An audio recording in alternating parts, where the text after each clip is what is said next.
Jeg vil prøve at bruge GeoGebra til at lave nogle figurer med nogle farver på. Så jeg vælger et linjestykke med en given længde. Den kunne for eksempel være 8. Og så vil jeg gerne lave et kvadrat ud for det her. Og så går jeg herop under polygoner og vælger regulær polygon. Og så vil jeg bare lave et kvadrat. Og så spørger den mig, hvor mange sider vil jeg have. Eller hvor mange punkter. Og der vil jeg gerne have 4. Og så får jeg et fint kvadrat.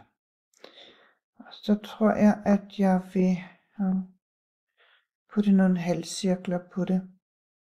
Har jeg for eksempel hernede et halvcirkel. Så kunne jeg lave en, der gik her. Her.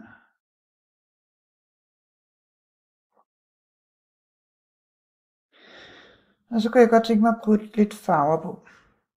Jeg vil farve den her. Jeg kan ikke lide den her kedelige røde farve. Så jeg trykker lige på den. Og skal jeg lige vise jer, at herinde bag i, der er der sådan nogle muligheder, når jeg har markeret den her. Jeg kan for eksempel farve den sådan en fin pide lyserød der. Og så kunne jeg godt tænke mig, at der skulle være nogle andre linjer omkring, sådan en stiplet en her.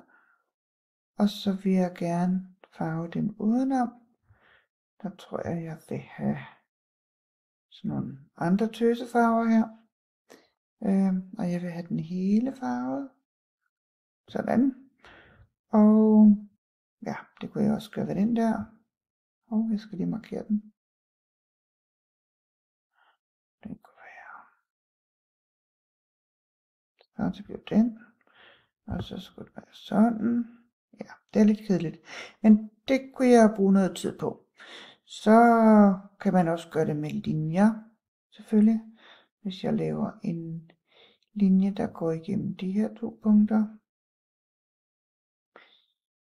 Så er nogle diagonaler. Så kunne jeg også farvelægge dem.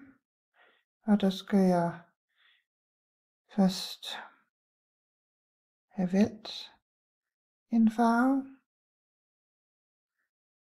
Sådan. Så. Nu vil jeg ikke bruge mere tid på det.